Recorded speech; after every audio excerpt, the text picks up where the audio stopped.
आप लोग पीछे हो जाए, आप लोग ये मोटरसाइकिल तो कर लें, मोटरसाइकिल साइड पे कर लें थोड़ा। यार सवाल को आप सोच लें, मैं तो कल भी 2 दफ़ा कर चुके हैं। नहीं आपकी जो प्रेस कॉन्फ्रेंस थी वो कराची इस्लामाबाद बस ये भी रहने दें। सर ये पीपल्स पार्टी जो लॉन्ग मार्च कर रही है, मैं 2 बातें कर दी तो फिर आप बाद में ठीक है तैयार है जी?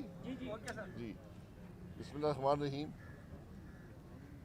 ये हम पिछले कई सालों से कह रहे हैं कि जो नैब ने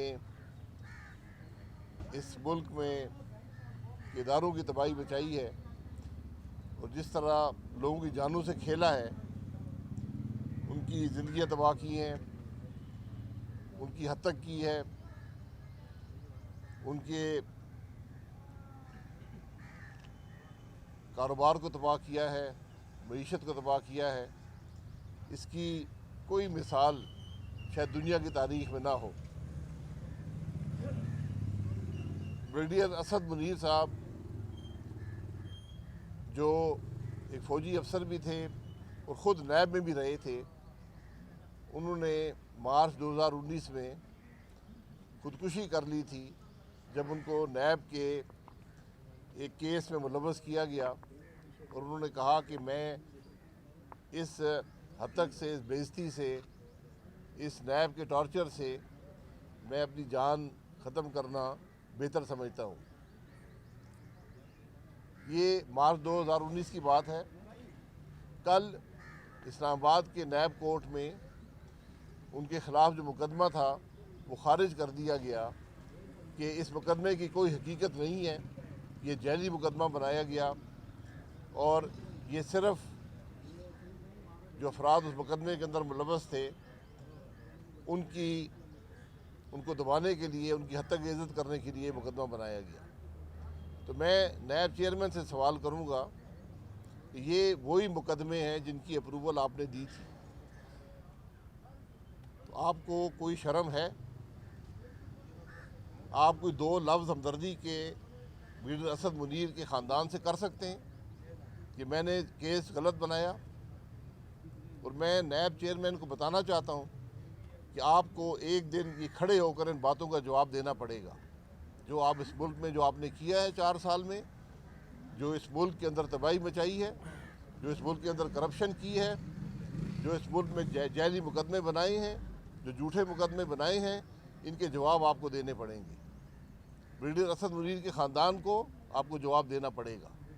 अगर आप में कोई भी सुप्रीम कोर्ट के जज आप रहे हैं, कानून आप जानते हैं, हमें आपसे तवक्को है कि ब्रिगेडियर असद मुनीर के ख़ानदान से, उनकी याद से कम 2 अल्फाज तो कह देंगे कि हमसे गलती हुई है।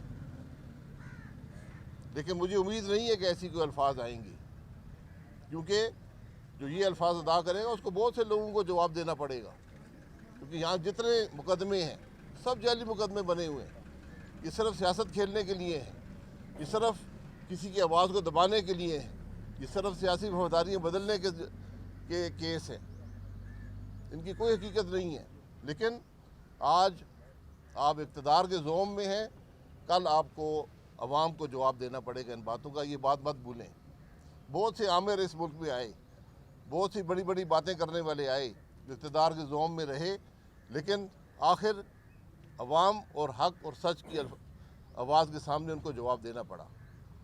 तो ये तमाशे जो नैब के हैं, ये हमने 22 साल से हम भुगत रहे हैं। तो इंशाअल्लाह मैं ये भी बताना चाहता हूँ कि जब नई हुकूमत आई, सबसे पहले इस नैब की इम्यूनिटी विड्रॉ की जाएगी और जिन लोगों ने नैब के अंदर जुल्म किया है उनको पाकिस्तान के अवाम के सामने जवाबदेह होना पड़ेगा और नैब को ख़त्म करना पड़ेगा, क्योंकि ये वो इदारा है जिसने आज सबसे ज़्यादा मुल्क को नुकसान पहुँचाया है। ये वो इदारा है जो हुक्मरानों के हाथों में खेला और अवाम को और इस मुल्क को मुश्किलात में डाला। जनाब ये आप चेयरमैन नैब को जवाब देने की बात कर रहे हैं, तो क्या जिसने पाकिस्तान के 3 दरिया बेचे उसने किसी को जवाब दिया? जिसने पाकिस्तान को 2 लाख करने की बुनियाद रखी उसने किसी को जवाब दिया? जिसने पाकिस्तान को 2 लाख किया उसने जवाब दिया? या सियाचिन बेचा उसने जवाब दिया? वो तो सानिया हुआ वो उसने जवाब दिया? चेयरमैन नैब देंगे। वो तो आप नहीं है ना, इसीलिए मैं कहता हूँ कि कम अज़ कम उन मामलात के हक़ाइक़ तो अवाम के सामने रख दें, ट्रूथ कमीशन बना दें, ताकि अगर हम उनको सज़ा नहीं दे सकते कम अज़ कम हक़ाइक़ तो मुल्क के अंदर मौजूद हो, तारीख़ तो मसख ना हो कि इस मुल्क को नुकसान पहुँचाने वाले कौन लोग थे और उन्होंने क्या क्या किया। एक सवाल ये है कि पीपल्स पार्टी लॉन्ग मार्च कर रही है जी और अपोजिशन तहरीक अदम एतमाद की तरफ जा रही है। चौधरी शुजात साहब से नून लीग की जो मुलाकात थी उसके बाद ये कहा गया था हमारी बहुत अच्छी मुलाकात रही है, मगर हुकूमत का कहना यह है कि अगर इमरान खान ने वहाँ जाकर अपोजिशन की सारी तहरीक को पंचर कर दिया है, आप क्या कहेंगे? देखिए, अपोजिशन की तहरीक जो है अदम एतमाद की, ये अवाम का दबाव है, ये काफ लीग पर कायम नहीं है। तो शुजात साहब की और परवेज़ इलाही साहब की सब मुलाकातें अच्छी रहती हैं, जिससे भी मिलते हैं मुलाकात अच्छी रहती है, लेकिन आज ये फ़ैसला काफ लीग ने और शुजात साहब ने और परवेज़ इलाही साहब ने करना है कि क्या वो इक़्तिदार के साथ रहेंगे या अवाम के साथ रहेंगे, क्योंकि अदम एतमाद उनके बगैर भी हो जाएगा। 5 सीटों से की कोई बात नहीं है, यहाँ तो उससे बहुत ज़्यादा नंबर मौजूद हैं, इसलिए ये फैसले उनके अपने हैं, हम उन पर दबाव नहीं डाल सकते। हमारा तो काम था दावत देना, हमने दावत दे दी है। आपका बड़ा लंबा अरसा गुजरा है चौधरी बिरादरान के साथ रहे, तो आपका तजर्बा क्या कहता है कि चौधरी बिरादरान सबको आसरा दे के रखते हैं या नहीं? एक दूसरी ये कि प्राइम मिनिस्टर ने एमएसटी स्कीम का ऐलान किया है, उसका फ्यूचर क्या होगा? अगर आपकी गवर्नमेंट आए तो उसको क्या आप कंटिन्यू करेंगे या और किस तरह देखते हैं आप? देखिए, शुजात साहब मेरे बुज़ुर्ग हैं, हमारी पुरानी दोस्ती भी है, परवेज़ इलाही साहब के साथ भी हमने काम किया है, मैं उन दोनों का एहतराम करता हूँ, लेकिन उनकी सियासत से मेरा इत्तेफाक नहीं है, क्योंकि सियासत वो होनी चाहिए जिससे मुल्क के अवाम का फ़ायदा हो। तो अगर आप इक़्तिदार के साथ रहना चाहते हैं, इक़्तिदार की ही तवक्को में हैं, तो फिर शायद सियासत अवाम के लिए नहीं बल्कि ज़ाती मुफाद बन जाती है। इसलिए ये फ़ैसले उनके हैं, जो फ़ैसला वो करें। तो दूसरा भी क्या बात? जी, एमनेस्टी स्कीम जो है, एमनेस्टी स्कीम में ये माशाल्लाह पहली हुकूमत है जो ये दावे करके आई थी कि हम एहतसाब करेंगे। तो एमनेस्टी स्कीम का मतलब ये होता है कि जो मैंने चोरी की है उस पर सवाल नहीं होगा। तो ये 3 पहले भी एमनेस्टी दे चुके हैं, ये शायद चौथी एमनेस्टी है, बल्कि दुनिया की तारीख की पहली ओपन एंडेड एमनेस्टी जो है वो इसी हुकूमत ने दी है। तो एमनेस्टी से मुल्क नहीं चलते। ये कहने से कि आपने जो गलत काम किया है मैं इसको कबूल करने को तैयार हूँ, इससे मुल्क के मामलात नहीं चलते। अच्छा शाहिद साहब, ये फरमाइएगा क्या वोट ऑफ नो कॉन्फिडेंस आएगा भी या नहीं, या सिर्फ अवाम है तो वही लाल बत्ती के पीछे ही देखते रहेंगे? दूसरा ये फरमाइएगा। नहीं, लाल नहीं, बाप हरी बत्ती के पीछे लगे हैं, इंशाल्लाह आ जाएगा, फिक्र नहीं करें। ये तो फरमाइएगा कि क्या परवेज़ इलाही को न्यू लीग कंफ्यूजन का शिकार क्यों? एक लीडर कहता है कि उसको वज़ीर आला पंजाब बनाने की ऑफर की गई है, दूसरा कहता है कि ऐसा कुछ नहीं है। हर एक की राय हो सकती है, आप सवाल करते हैं हम जवाब दे देते हैं, लेकिन 7 मेंबरान MPAs पे मबनी जमात 165 मेंबरान पर हावी नहीं हो सकती, ये मुमकिन नहीं है। अगर ये सियासत है तो फिर बहरा पुरानी सियासत में अगर हम जा रहे हैं तो ये सियासत कभी कामयाब नहीं हुई, ना इस दफ़ा कामयाब हो सकती है। मार्च में तहरीक सबसे बड़ा नारा महंगाई था और महंगाई को आप लोग बहुत जोर देते रहे 3-4 सालों में, महंगाई बढ़ गई महंगाई। कल इमरान खान साहब ने परसों आकर उन्होंने कहा कि हमने पेट्रोल भी सस्ता कर दिया और दीगर सहूलियात दे दी और मज़ीद जो ऐलान आने वाले हैं हुकूमत की तरफ से, तो अब आपके जो महंगाई वाले दावे हैं उसमें कितना?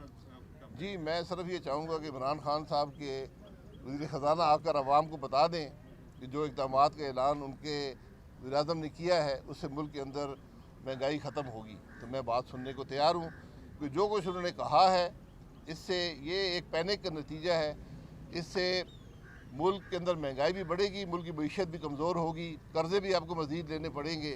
तो ये मुकम्मल तौर पर एक घबराहट का नतीजा है जिसका असर और जिसका नुकसान भी पाकिस्तान के अवाम का ही होगा। अच्छा सर, ये बताइएगा वज़ीर-ए-आज़म साहब रूस गए थे, दौरा करके आए हैं और काफ़ी ज़्यादा कामयाब उसे करार दिया जा रहा है, आप उसे किस तरीके से देखते हैं उस दौरे को? पाकिस्तान के हर लीडर का बैरूनी दौरा कामयाब ही होता है, आज तक कोई नाकाम हुआ नहीं है, लेकिन मुझे ये बता दें कि पाकिस्तान को फ़ायदा क्या हुआ इन दौरों से।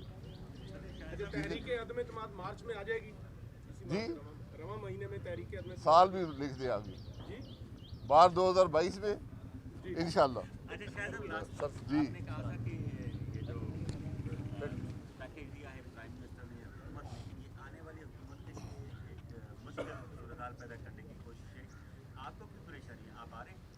नहीं, मुझे मुल्क की परेशानी रहती है, मुझे कोई इक़्तिदार का शौक़ नहीं है। आज एक जमात है जो इक़्तिदार की बात नहीं करती और वो पाकिस्तान मुस्लिम लीग नून है, लेकिन हम मुल्क के मसाइल के हल की बात करते हैं और मसाइल का हल सिर्फ एक नए इलेक्शन के अंदर है। इसलिए ये जो इन्होंने ऐलानात किए हैं ना ये हकीकत पर मबनी है ना ये किसी मंतक पर हैं, ये सिर्फ चंद वोट हासिल करने का नतीजा की कोशिश है और वो कोशिश कभी कामयाब नहीं होती।